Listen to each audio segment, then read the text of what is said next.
Hello, all. This is Dr. Dave Maslach talking to you about reciprocity.com. The E is written with a 3, and in this particular video, I really want to talk about the availability heuristic in everyday life. So I'm a professor of innovation strategy and entrepreneurship, and this is part of my Nerd Out Wednesday series where I put out videos that I find really, truly interesting about topics I find truly interesting in science and decision-making strategy, a whole bunch of stuff.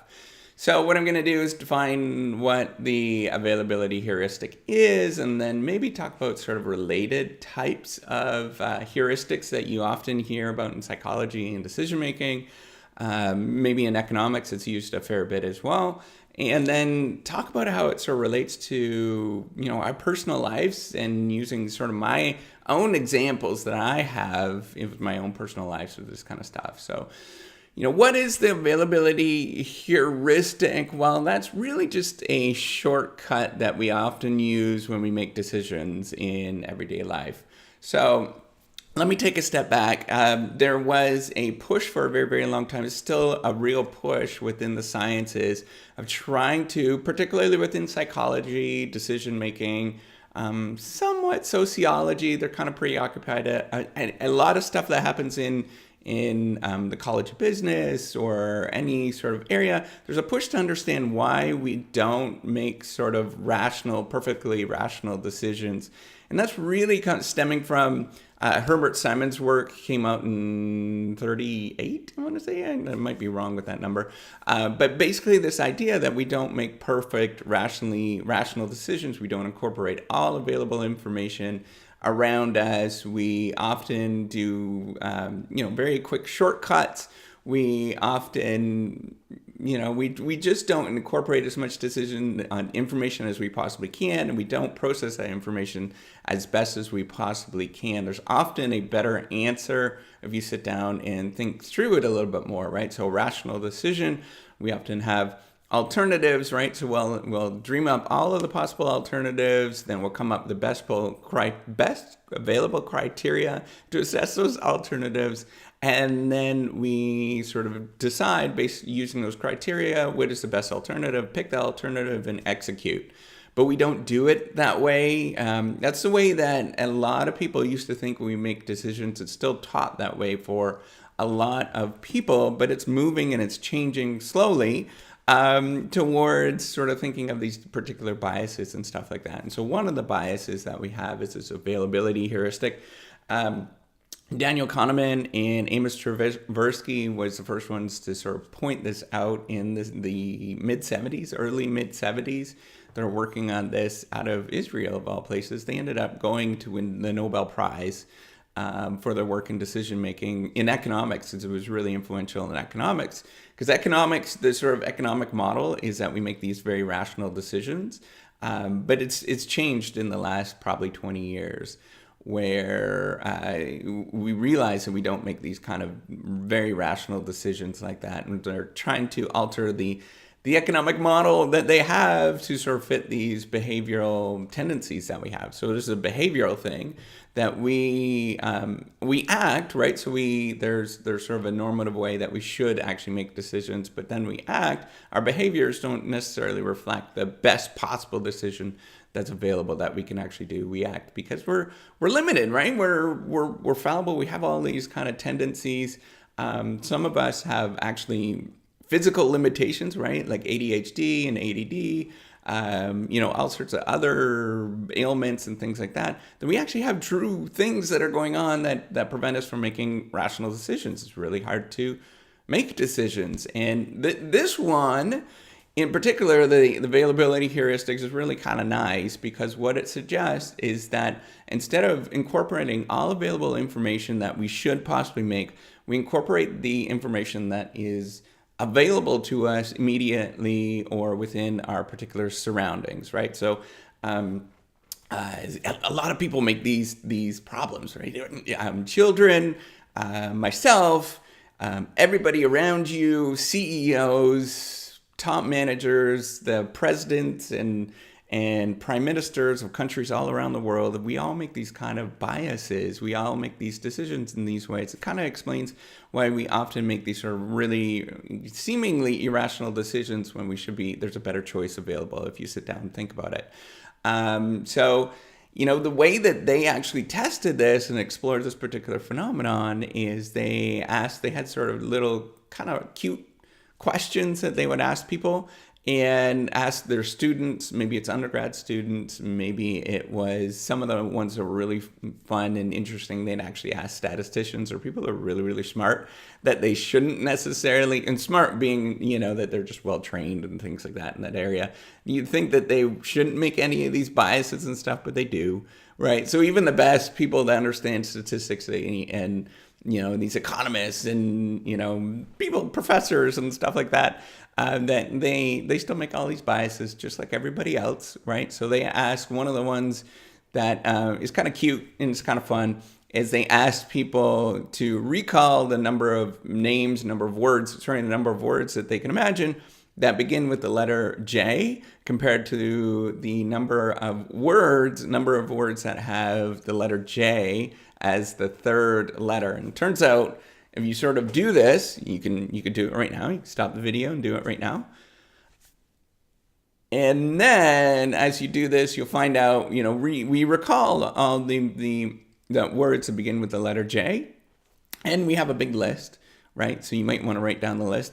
And then you go and try to recall all the ones that have J as the third letter. And it's really hard to do, and we can't do that. It's because we sort of process words in our mind such that the letter J is much more available. It's easier. The words that start with the letter J are much more available. They're easier to get to compared to the ones that have J as the third letter, right? Like adjacent, right? That's one of them. There's a lot more words that actually have J as the third letter than that begin with the letter J, and it's just because we process them, we sort of recall them, and we recall the words that start with the letter J because it's much more easier to do.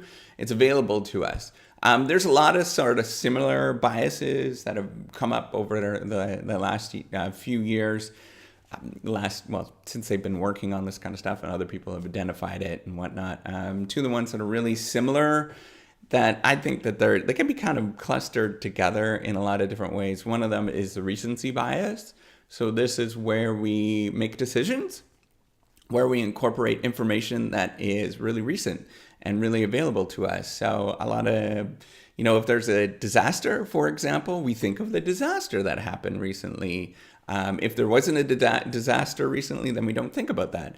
If there was if the financial markets are plummeting, we often sort of think about the financial markets that are plummeting compared to, if they're just kind of moving along.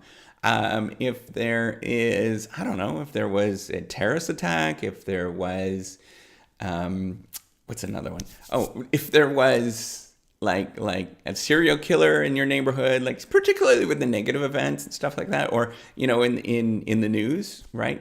Then we often react to that. We think about those kind of things, we react to it, and then a few years goes by or a few months goes by, and we forget about those kind of things, right? So that's often why we're very, very reactive to sort of negative events that happen in the news. That we respond to it very, very quickly just because it's available in our mind. We're like, it's emotionally available. It's stuck in our mind.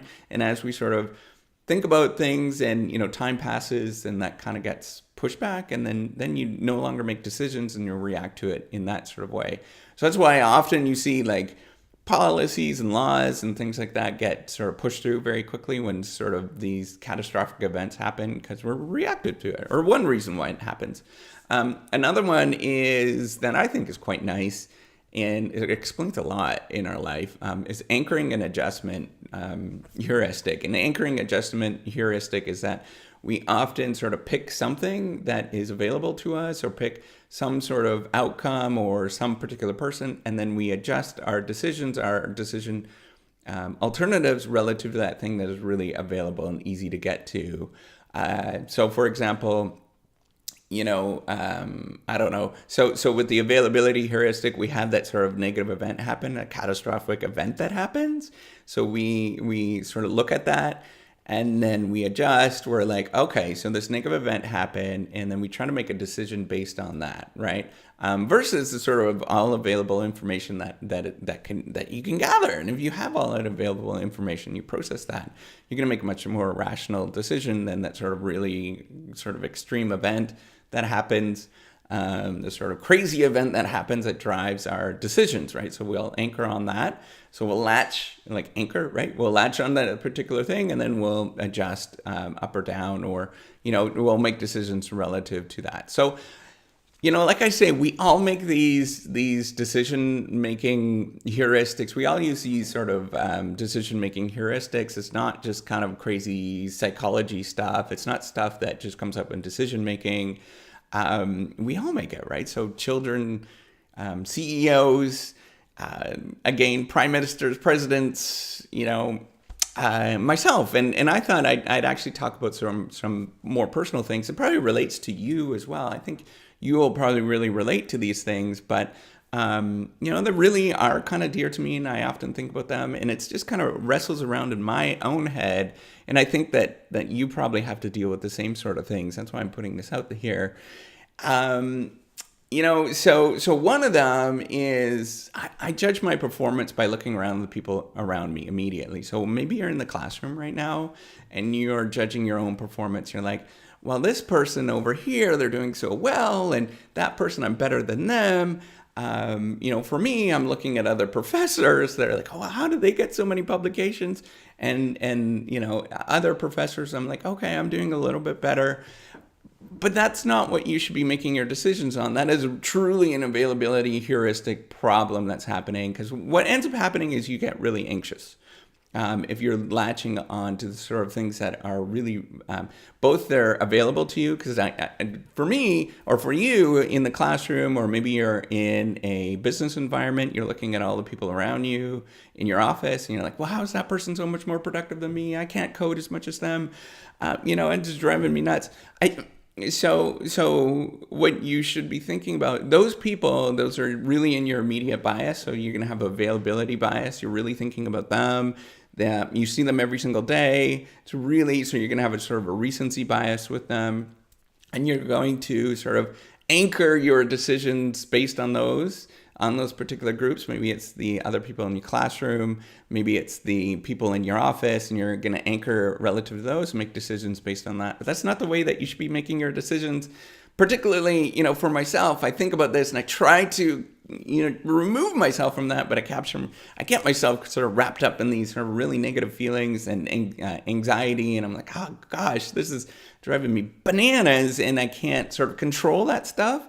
But I have to pull myself away. And this is where I actually look at somebody else, and I'm like, somebody that I just maybe read their publications, and I'm like, wow, those are great ideas. They have so much.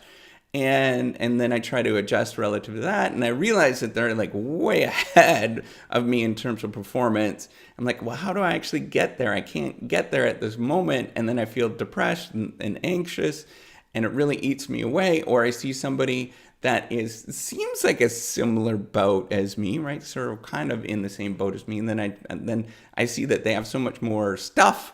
They publish so much, and they've written so much, and they have all this thing. And then I'm like, oh, this is nuts.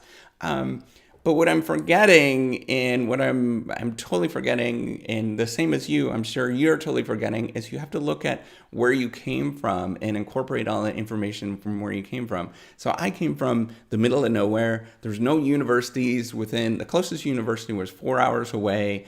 I was in a really tiny town. Nobody went to university in my entire family, which now there is a couple of them. And, it was really wonderful to see that.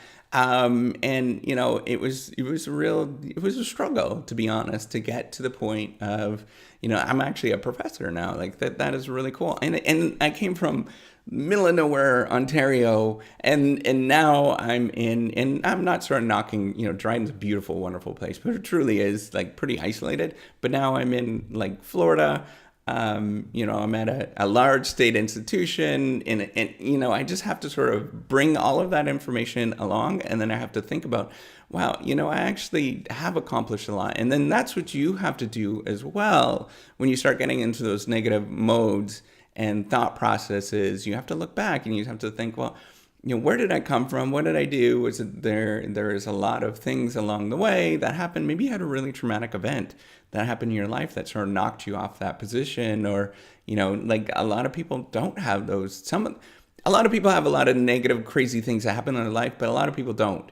And maybe maybe you are in a position where you're like, wow, like I'm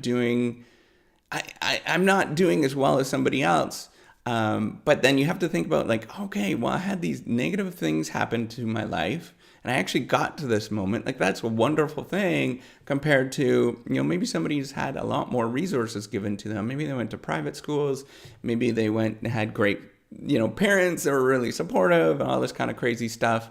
And then you yourself are, you're in a position where it's a lot more tougher. And you have to think about that kind of stuff. That's going to help you make a better decision and feel a lot more better about your own anxiety. And that's when I start thinking about, like, for me, when I go back and I start looking back, okay, well, I did come from, like a really remote community. Nobody went to university at the time. Very few people went to university. Some people did. And I had to go away a long distance, and, it was a fair bit of work, right? And so I should be proud of where I am at this moment. And when I start doing that, it really does relax me. And I'm really appreciative of everything that happened along the way, right? So that's one thing that is availability heuristic that really does, and it happens to everybody. We all get sort of caught up in this kind of crazy stuff. One way to sort of navigate that problem is just being appreciative and trying to think about all the sort of things that helped you to get to this particular moment, or, the journey that you had. And then you're going to be like, okay, now I actually make sense, rather than getting caught up and getting all anxious and stuff like that. Another availability bias that we have is looking at our email inbox. And so this is more of a recency bias, where we just simply respond to the emails that come our way rather than going back and looking through our emails from a year to 3 years ago and start contacting those people that contacted us then, and sort of rebuild relationships and stuff with those particular people. And that actually would be a nice way to sort of build, just to say thank you to some of those people. And, it's one of those things I really want to do a lot more, but, yeah, whenever I start feeling like that, I should start going and being a little bit more gracious and stuff like that, and looking to see, grateful, and looking to see what other, thanking people along the way. And I try to do that once in a while, and it does help. It's a really fun experience that you can do, and you should try that.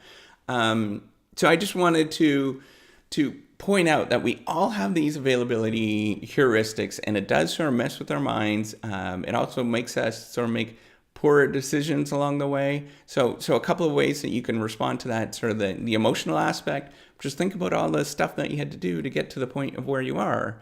That's a really easy way to sort of get your mindset out of that availability heuristic problem that's driving your decision making. The other thing is to, go through and, if you're making a really big life decision in your life, just take a stop, process, try to think through that information as much as you can. Sit down and make a rational decision. Actually write this stuff down on a spreadsheet. What are the alternatives? Go through and rank order those alternatives. That's going to really, really make you think through the process of doing that. It's going to make you make a better decision. So if you're if you're buying a house, if you are going to college, if you are thinking about getting married, those key things are really great to maybe do even a pros and cons list with any of those.